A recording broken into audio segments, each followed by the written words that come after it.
우리가 오늘 갈라디아서를 읽었는데요. 갈라디아서의 주제는 오직 믿음으로 구원을 받습니다 라고 하는 얘기예요. 근데 사도 바울이 13개의 서신을 쓰면서 앞부분은 대부분 이론적인 걸 쓰고요. 그리고 뒷부분에서는 실천적인 거를 많이 쓰고 있습니다. 오늘 본문도 마찬가지예요. 5장까지는 주로 이론적인 것을 얘기를 하면서 오직 믿음으로 구원에 이르게 됩니다 라는 것을 얘기를 했고, 그러면서 우리 그리스도인들은 성령으로 살아야 되는데 성령의 열매를 맺게 됩니다. 그래서 이제 마지막으로 성령의 열매에 대한 얘기를 하잖아요. 9가지 열매. 사랑과 희락과 화평과 인내와 자비와 충성과 온유와 절제라고 하는 이 9가지 열매를 맺고, 그러면 삶 속에서 이 9가지 열매가 어떻게 드러나는가? 우리가 어차피 이제 세상에서 살다 보면 세상에 여러 가지 범죄하는 사람들을 보게 되고, 여러 가지 문제를 갖고 있는 사람들을 보게 되고, 또 교회 안에서까지도 이런 문제들이 일어나는데, 과연 이런 문제를 대할 때 우리가 어떤 마음으로 대해야 하는가 하는 것을 오늘 본문을 통해서 우리가 보게 되는 것이죠.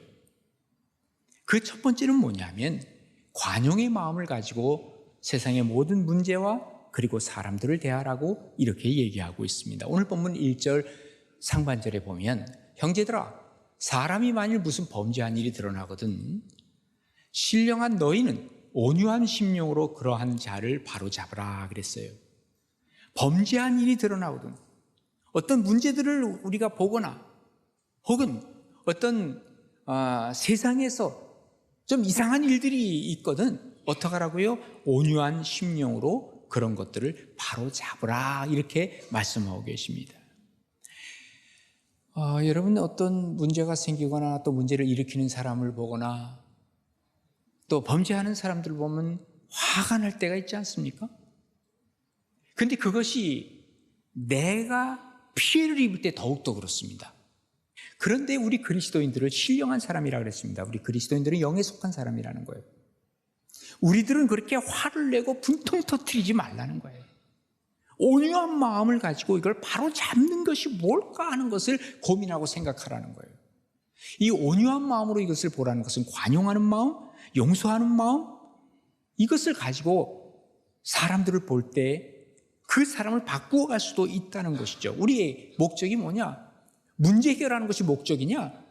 아니면 뭔가 복수하거나 혹은 징계하는 것이 목적이냐? 목적이 다를수록 우리의 생각과 우리의 마음은 다를 수밖에 없어요. 우리의 목적이 문제 해결이 목적이라고 한다면 관용의 마음을 가지고 이 모든 것들을 대할 수 있어야 한다는 것을 얘기해주고 있는 것이죠. 어떤 문제가 발생했어요. 어려운 일이 생겼어요. 어떤 사람이 범죄까지 했어요. 그러면 제일 가슴 아프고 마음 아픈 사람이 누굴까요? 어쩌면 그 일을 일으킨 당사자일지도 몰라요.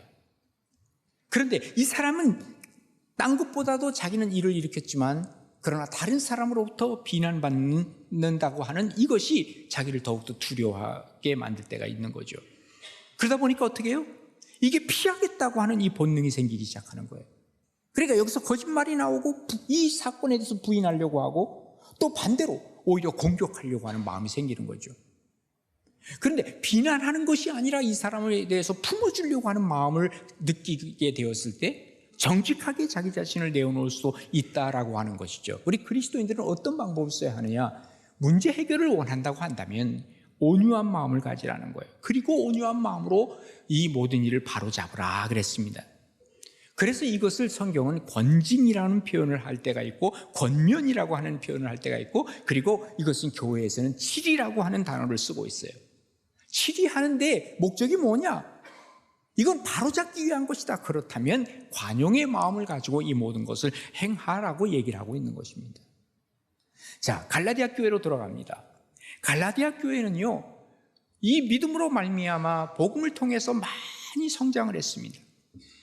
근데 그곳에 어떤 사람들이 주로 있었냐면 유대주의자들이 그곳에 있었고 또 이방인들도 그곳에 많이 들어와서 예수를 믿게 된 거예요. 근데 유대주의자들은 뭐라고 주장을 하냐면 너희들 예수 믿어? 그래, 나도 예수 믿어. 우리 다 예수 믿는 거야. 예수 믿고 구원받는 거야. 그런데 예수를 믿더라도 할례는 받아야 돼. 이렇게 주장을 하는 거예요. 그런데 성경은 뭐라고 얘기하냐면, 복음은 뭐라고 얘기하냐면 이 할례나 무할례가 중요한 게 아니라는 거예요. 십자가에 달리신 예수 그리스도의 보혈의 피로 말미암아 우리가 구원을 받았으니 은혜로 말미암아 구원받은 것에 대한 믿음으로 이것을 받아내자라고 하는 것이거든요. 근데 이 사람들이 하도 주장을 하니까 지금 그런가? 할례 받아야 되는가? 또 이 반대쪽에서는 아니야, 그거 의미가 없는 거야 해가지고 교회가 나눠질 위기에 서 있어요. 그래서 이게 갈라서려고 하는 것이 갈라디아서가 그래서 나오지 않았겠는가 이거예요. 아무튼 사도 바울은요, 이거 아니잖아. 할례라고 하는 것은 구원과는 관계가 없어. 우리가 은혜로 이 모든 문제를 해결해야 돼. 그리고 너희가 믿음으로 받아야 돼. 이게 갈라디아서의 이론의 앞부분이라 그 말이에요. 그리고 이제는 그것을 우리가 행하기 위해서 어떻게 해야 되느냐? 이것은 관용으로 이 모든 세상을 대할 수 있어야 한다는 것을 얘기하고 있는 것이죠. 갈라디아서 5장 14절에 보면 온 율법은, 다시 말해서 온 모든 이론은 내 이웃사랑하기를 내 자신과 같이 하라 하신 한 말씀에 이루어졌다는 거예요. 그런데 이제 삶에서 실천하는 데 있어서 서로 물고 먹으면 피차 멸망하지 않겠느냐, 갈라서려고 하지 않겠느냐, 그 얘기예요. 그래서 바로잡아야 한다. 그런데 바로잡되 수단 방법 안 가리고 다 바로잡으려고만 한다면 오히려 더 큰 문제가 생길 수 있다는 거예요. 이게 해결된다고 하더라도 후유증이 생긴다는 거예요.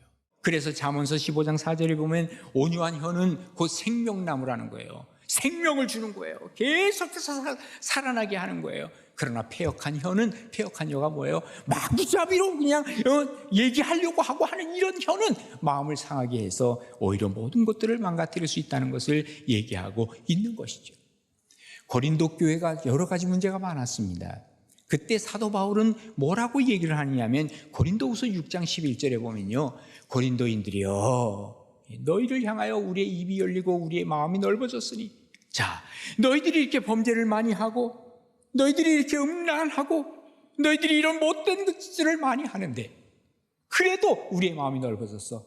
너희가 우리 안에서 좁아진 것이 아니라 오직 너희 심정에서 좁아진 거예요. 너희들은, 그러나 우리를 공격하는 것은 너희들이 마음이 좁아서 그런 거야. 우리는 이만큼 마음을 넓혔거든. 그러니 내가 자녀에게 말하듯이 하니까 그 보답하는 것으로 너희도 마음을 좀 넓혀봐, 이렇게 말씀하고 있는 거예요. 이것은 오늘날 우리 그리스도인들에게 주시는 말씀이죠. 우리가 마음이 좁아가지고 뭔가 자꾸 사람을 공격하려고 하고 내 생각대로 되지 아니하면 아니라 그러고 내 주장을 요구하고 내 고집 피우려고 하고 그것 가지고 안 된다 그 말이에요. 마음을 좀 넓히라는 거예요. 관용의 마음을 가지고 품어주려고 해보라 그 말이에요. 그러면 문제가 생각보다도 쉽게 풀린다는 거예요. 자녀를 훈육하는데 말이죠, 뭐 옳고 그른 것만 다 얘기하고 정의를 난 얘기하고 이것은 법에 의한 것만 얘기하겠다 해가지고 애들한테 넌 이거 옳은 거야 그른 거야, 너 잘못됐으니까 매맞아, 넌 잘했으니까 요거는 잘했으니까 요것만 칭찬할 거야 하면서 계속해서 그 얘기만 해보세요. 나중에 아이들은요, 옳고 그른 것이 뭔가 그것만 따집니다. 사랑 이런 거 필요 없습니다. 옳고 그른 거. 그리고 나중에 자기가 성장해서 내가 정의가 됩니다. 그러니까 내가 옳으면 옳은 거고 내가 그러면 그런 거예요. 이렇게 생각을 하다 보니까 사람이 자기 고집대로 세상을 끌고 가려고 하고, 그리고 자기가 혹시라도 어떤 지도력을 발휘할 때가 되면 자기 멋대로 세상을 끌고 가는 그런 사람이 되고 만다는 것을 우리는 정말 아이들을 키워보면 알 수 있습니다. 저 남아프리카 쪽에 가면 바벤바라고 하는 부족이 있답니다. 이 부족들은 누군가가 죄를 범하잖아요. 그러면 그 사람을 광장으로 데리고 옵니다. 그리고 광장 중간에 세우고 거기에 이 마을 사람들이 둘러섭니다. 그런데 여기서 막 그야말로 인민재판을 할 것 같지요. 물론 인민재판을 하는 겁니다. 그런데 뭐라고 얘기를 하냐면 동네 사람들이 이 사람을 아는 사람들이 하나씩 얘기를 하는데 무슨 얘기를 하냐면 그동안 이 사람이 했던 착한 일들, 선행, 남을 도왔던 일들, 남에게 친절했던 일들, 뭐 이런 것들을 하나씩 다 얘기를 한다는 거예요. 그러면 조금 이 얘기를 듣다가 이 사람이 범죄한 사람이 자기도 모르게 눈물을 쭉 흐르는 거예요. 내가 잘못했어요. 그때 이 주변에 있던 이 동네 마을 사람들이 그저 그를 감싸고 같이 춤을 추면서 축제를 벌인다는 그러한 얘기가 전해지고 있습니다. 뭘 얘기를 합니까? 관용의 마음으로 이 모든 것을 담아내는 거예요. 그때 모든 문제들이 해결되는 거예요. 이게 어쩌면 그리스도의 정신이요, 그리고 우리가 문제를 대하는, 세상을 대하는 태도라 하는 얘기입니다. 화날 때 많이 있죠. 이 문제 이거 어떻게 해결하지? 그럴 때 있죠. 내 마음을 조금 좀 넓혀보세요. 그때 모든 것들을 좀 다시 볼 수 있는 안목이 생기기 시작할 거예요. 여유가 생기기 시작할 거예요. 그때 하나님께서 주시는 은혜를 우리가 체험을 하게 되는 것이죠. 이런 은혜가 여러분의 것이 되기를 주님의 이름으로 축복합니다. 두 번째로는 성찰의 마음이 우리 가운데 있어야 한다는 거예요. 1절 하반절에 보면, 자, 이러한 사람들이 있을 때 범죄한 일이 드러나거든 신령한 너희는 온유한 마음으로 그러한 자를 바로잡고, 그 다음에 두 번째 뭐냐면 너 자신을 살펴보아서 너도 시험을 받을까 두려워하라 그랬습니다. 문제를 보면서 비난하고 비판하기는 쉽습니다. 그런데 그 사람을 보면서 나도 그럴 수 있는 인간이다 라는 생각을 갖고 반면교사로 삼는다면 나는 성장해 갈 수 있다는 것입니다. 성경에는요, 초상집을 자주 가라 그랬어요. 전도서 7장 2절에 뭐라 그럽니까? 너는 초상집에 가는 것이 잔치집에 가는 것보다 낫다 그랬어요. 모든 사람의 끝이 다 이와 같이 됨이라 산자는 이것을 그의 마음에 둘지어다 그랬습니다. 우리가 자기를 성찰한다는 게 중요한 겁니다. 크고 작은 문제가 우리 가운데 언제나 있어요. 누군가가 문제를 일으킨 사람이 있어요. 그런데 나는 그 사람을 비판할지 몰라도 예수님이 보시기에는, 하나님이 보시기에는 50보 100보라. 살인한 사람을 보면서 아니 어떻게 저렇게 사람을 끔찍하게 죽여? 그런데 하나님은 우리에게 뭐라고 말씀하시냐면 너 사람 미워하지? 너 사람 안 받아들이지? 너 사람 미워하는 게 살인한 거야. 하나님 보기엔 똑같은 거예요. 가늠한 사람을 보고 막 야단을 치면서 막 비난을 하는 거예요. 우리 하나님, 너 여인을 보고 음욕 품지? 똑같은 거야. 이야, 그러니 이 세상의 어떤 범죄를 보고 우리는 어떤 생각을 가져야 하냐 말이에요. 나도 그럴 수 있는 인간이다 하는 것을 생각을 하고 이 기회에 내가 나 자신을 성숙해 갈 수 있는 것이 중요하다는 거예요. 성찰한다고 하는 것은 배운다는 거예요. 자기 스스로 배운다는 거예요. 우리가 어떤 문제를 통해서 배우면 우리가 기쁘단 말이에요. 여기에 바로 우리가 성숙해 간다는 거예요. 성장해 간다는 거예요. 좀 뭔가 나 자신을 좀 점검해 볼 수 있어야 되는 것 아니냐고 말이에요. 길거리 가다 보면요, 애하고 엄마하고 말이죠, 엄마가 아이를 훈육하는 게 아니라 아예 기싸움 하는 경우들을 내가 많이 봐요. 뭐예요? 아이는 그냥 막 절이 아니라 저쪽 절이 아니라 저리로 가자고 그런데 엄마는 이리로 가자고 그래. 서로 기싸움 하는 거야, 기싸움. 누가 아이가 왜 이렇게 고집을 피워요? 야, 이놈아 너 이렇게 고집 피워. 왜 그럴까요? 엄마가 고집 피우잖아요. 아이 얘기를 들어야 될 거 아니에요. 너 왜 글로 가려고 하느니? 그리고 뭔가 설득을 하려고 하는 마음이 없어요. 그리고 나를 성찰해 봐야지. 내가 고집 피우는 거 아닌가? 그런데 그 생각은 안 하고 내가 너를 이겨야 돼. 결국은 누가 이길까요? 제가 보면 대부분 아기 때는 엄마가 이깁니다. 기싸움에서 이깁니다. 좀 기다려봐요. 세월 지나봐요. 절대로 아이 이기지 못합니다. 자식 이기는 부모 있나요? 우리말 그런 말이 있잖아요. 결국은 아이를 망가뜨리는 길로 가게 한다는 것을 우리가 여러분 기억하셔야만 합니다. 그래서 어떤 문제가 있거나 갈등이 있거나 했을 때 어떻게 하라고요? 나 자신을 점검해 봐요. 다윗이요, 그의 아들 압살롬이 난을 일으켰어요. 그때 그 시므이라고 하는 사람이 말이죠, 다윗이 그냥 피난을 가잖아요. 아들을 피해가지고. 그때 시므이라고 하는 사람이 뭐라 그래? 야, 피 흘린 놈아, 이 비루한 놈아, 너 그래가지고 말이지 왕위를 찬탈하지 않았냐 막 이러면서 욕을 하면서 따라오는 거예요. 그때 군대 장관이 뭐라 그러니까 아이 저놈이 내가 죽여버리겠다 그러니까 다윗이 냅둬라 그러면서 사무엘하서 16장 10절에 보면 이렇게 기록을 하고 있어요. 저가 저주하는 것은 여호와께서 그에게 다윗 나를 저주하라고 하신 것 아니겠니? 나 자신을 지금 성찰해 가는 거예요. 지금 이 상황 속에서 말이죠. 그러면서 그 이어서 11절에 보면 내 몸에서 난 아들 압살롬도 내 생명을 해하려 하거든. 하물며 이 베냐민 사람 사울의 그 지파에 있는 이 사람이 나한테 그러는 것 여호와께서 그에게 명령하신 것일 거야. 그가 저주하도록 내버려둬. 혹시 여호와께서 나의 온통함을 감찰하실 텐데 오늘 그 저주 때문에 여호와께서 선으로 내게 갚아주실 수도 있어. 뭐예요? 내가 지금 잘못한 것이 뭘까? 내가 지금 나 자신을 성찰해 가려고 하는 이 다윗, 결국은 이 다윗이 세상 사람들로부터 존경받는 그리고 하나님으로부터 인정받는 성군이 되지 않았느냐 하는 것을 우리가 보게 되는 거예요. 성찰하지 못하면 비난하는 사람이 되는 거예요. 남을 자꾸 비난하다 보면 어떤 일이 벌어져요? 자기의 들보는 못 봅니다, 나중에. 그리고 남의 티끌만 보게 되는 거예요. 이게 바리새인들 아닙니까? 여러분 누가복음 15장에 나오는 탕자의 비유 있죠? 여기에 등장인물이 누굽니까? 아버지가 일단 있고 그 다음에 첫째 아들이 있고 둘째 아들이 있죠. 물론 이제 엑스트라로 몇 명 더 있죠. 하인들도 있고 그렇겠죠.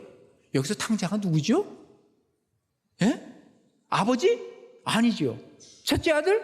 둘째 아들? 대부분이 우리는 둘째 아들이 탕자로 얘기를 합니다. 그런데 성경에 그가 탕자라는 말이 한 군데도 안 나와 있어. 한번 찾아서 만약에 그가 탕자라고 나와 있다면 저한테 얘기해 주세요. 탕자라는 말이 없어요. 그가 탕자가 아니에요. 어떻게 보면 왜? 그는 탕자였다 돌아온 사람이기 때문에 이미 탕자가 아니에요. 그 누가 탕자냐?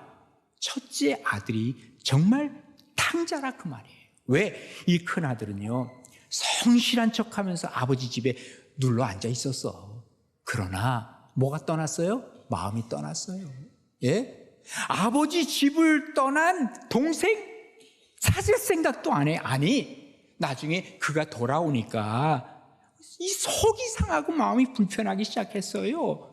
그러면서 뭐라고 얘기합니까? 아버지, 아니 내게는 염소 새끼 한 마리도 잡아주지 않더니 아니 창녀들과 함께 놀아난 저놈한테는 살찐 송아지를 잡아요? 말이 되는 얘기를 했어요? 하면서 아버지를 막 대드는 거예요. 지금 자기에게는 염소 새끼 한 마리도 안 잡아줬다 하는 말은 뭐예요? 나는 지금 싹쓸 제대로 안 받았다 그 말이에요. 아버지가 뭐라냐? 야, 너 내 것이다 네 것인데. 이 말은 아버지는 아들로 보고 있지만 이 아들은 아버지를 아버지로 보지 않고 주인으로 보고 있는 거예요. 자기는 하인이야. 그러니까 마음이 떠난 거죠. 진짜 탕자가 누구냐라고 얘기를 하라면 어쩌면 큰 아들이 진짜 탕자일 것입니다. 우리가요 오늘날 교회 밖에 나가 있는 사람 어쩌면 탕자일 것입니다. 돌아오지 않으면 탕자입니다. 그러나 교회 안에도 너무너무 많은 탕자들이 있습니다. 미안한 얘기지만 남의 잘못을 보고 비난만 하고 비판만 하고 그저 지적질만 하고 자기 성찰은 하지 못하고 자기는 그야말로 더러운 것이 온통 가득 차 있는데 남이 더럽다 그러고 남에게 뭐라고 지적하고 남에게 모든 걸 전가하려고 하는 이런 사람들이 사실은 교회에 꽉 찼다고 말해요. 이것이 바로 어쩌면 한국교회를 아프게 하는 일이고 하나님의 마음을 아프게 하는 일일 수 있다는 것을 기억해야만 합니다. 좋은 신앙인은요, 좋은 신앙이 되고 싶으면 정말 제대로 된 신앙생활 하는 사람들을 보고 부러워할 줄 알고요 닮으려고 해야 내가 신앙이 성장하는 거예요. 문제아라고 하는 사람은 특별한 사람이 아닙니다. 그죠? 자기 성찰하지 않으면 자기 성찰에 게으르면 내가 문제아 될 수 있고 내가 범죄인이 될 수 있다는 사실을 기억해야 돼요. 우리 모두가 다 자기를 성찰하는 일에 게으르면 어느 순간인가 범죄자가 될 수 있고 나를 성찰하는 일에 이 게을러지면 나도 모르는 사이에 악랄한 인간이 될 수 있다는 사실을 우리에게 보여주고 있는 거예요. 악마가 태어나는 게 아닙니다. 자기도 모르게 되어지는 겁니다. 그래서 어떤 문제가 발생하고 어떤 세상을 바라보는 눈이 그리스도인들은 뭐예요? 나를 성찰하는 눈으로 바뀌어야 된다는 거예요. 그때 나는 성장해가고 성숙해가고, 그리고 이런 성숙한 사람들이 많이 모여서 이 사회를 성숙한 사회로 만들어가는 것이죠. 이런 은혜가 우리 모두에게 넘치기를 주님의 이름으로 축복합니다. 세 번째로는 도움의 마음이 우리 가운데 있어야 되는 거예요. 자, 오늘 본문 2절부터 보시면요, 너희가 짐을 서로 지라. 뭐라고요? 짐을 서로 지라. 잘 기억해 두세요. 너희가 짐을 서로 지라. 그리하여 그리스도의 법을 성취하라. 만일 누가 아무것도 되지 못하고 된 줄로 생각하면 스스로 속임이라. 각각 자기의 일을 살피라. 그리하면 자랑할 것이 자기에게는 있어도 남에게는 있지 아니하리니 각각 자기의 짐을 질 것이라. 아까 우리 2절에 뭐라 그랬어요? 너희가 짐을 서로 지라. 그리고 5절에 뭐라 그래요? 각각 자기의 짐을 질 것이라 그랬습니다. 자, 두 가지 짐이 나오죠? 그런데 이 짐은요, 우리말로는 짐이 똑같아. 그런데 이 헬라어 원어에는요, 이 짐이라고 하는 단어가 달라요. 2절에 나오는 이 짐은 바레라고 하는 이 뜻은요, 외부에서 오는 감당하기 힘든 짐을 바레라 그래요. 그러니까 혼자서는 질 수 없는 것, 공동체가 같이 져야 하는 짐을 바레라 그런다 그 말이에요. 그런데 이 바레를 서로 지래요. 그리하여서 그리스도의 법을 성취하라 이렇게 말씀합니다. 그런데 5절에 있어서는 뭐라 하냐면 이 짐을 지라고 하는 이 짐은 포르티온이라는 단어를 써요. 그러니까 단어 자체가 달라요. 그런데 이 포르티온은 뭐냐 하면 각자 자기 개인이 부담할 책임이라는 거예요. 내 책임 속에서 짐을 지라는 거예요. 그러니까 각자 자기 짐을 지고 두 개의 짐을 져야 돼요. 내가 내 스스로의 짐을 지고, 그 다음에 두 번째는 뭐예요? 다른 사람을 도와서 그 짐을 함께 지라 이렇게 얘기를 하고 있어요. 일단 내가 살아야 돼. 내가 그래야 다른 사람을 돕는다 그 말이에요. 자신이 성장해서 자신이 스스로의 짐을 져라. 그리고 다른 사람을 돕는 수준까지 가라. 이렇게 성경은 우리에게 가르쳐주고 있는 거예요. 로마서 15장 1절에 보면요, 믿음이 강한 우리는 마땅히 믿음이 약한 자의 약점을 담당하래요. 이게 뭐예요? 이게 바레 짐을 지라는 거예요. 자기를 기쁘게 하지 아니할 것이다. 나 스스로 혼자 기뻐하면서 나는 짐 졌으니까 이 포르티온 했으니까 끝나지 말라는 거예요. 포르티온 했으면 그 다음에 바레 다른 사람의 짐까지 져주라는 것이죠. 이 포르티온에 대해서는 오늘 본문 3절에서 5절까지가 포르티온이에요. 자기의 짐. 한번 보십시다. 다시 읽어요. 만일 누가 아무것도 되지 못하고 된 줄로 생각하면 스스로 속는 거예요. 이게 뭐예요? 나는 이 정도면 됐지 뭐 하고 자기 스스로 그렇게 생각을 하는 거예요. 이거 위험하다는 거예요. 그러면 자기 스스로 속이는 거예요. 자기 짐을 좀 먼저 지라고요. 그리고 나서 난 너끈히 내 짐 졌어? 할 수 있을 때 다른 사람의 짐까지 같이 져라 하는 것을 얘기하고 있는 거예요. 자기 스스로도 셀프 컨트롤을 못하는 사람이 다른 것을 해보겠다고 난리치면 오히려 공동체까지 망가진다는 사실을 얘기하고 있는 것이죠.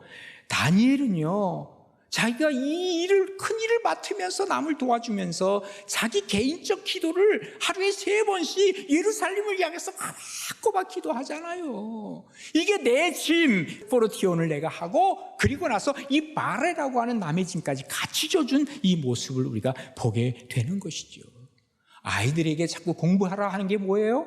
너 네 짐 먼저 잘 지어야 돼. 그리고 나서 남을 도와야 돼. 너 공부해서 남 줘라. 이 얘기가 바로 거기서 나오는 거죠.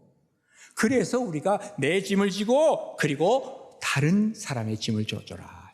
여기 다시 얘기하면 만일 누가 아무것도 되지 못하고 된 줄로 스스로 생각하면 스스로 속이는 거예요. 각각 자기 일을 살펴보래요. 그러면서 주시는 말씀이 각각 자기의 짐을 먼저 져라. 응? 알았지? 너 먼저 성장해라. 그리고 다른 사람을 도와라. 이렇게 말씀하고 계시는 것이죠. 어떤 우리에게 문제가 있고 세상을 바라보는 눈이 바로 넓은 마음을 가지고, 그리고 나를 성찰해가고, 그리고 뿐만 아니라 함께 도움의 손길을 뻗치려고 하는 이 마음을 가지고 살아갈 때 이게 바로 신령한 너희들이라는 말 듣는 거예요. 이게 무슨 말이에요? 그리스도인들, 성령의 사람들은 맞다 그렇게 사는 거다라고 말씀하고 계시는 것이죠.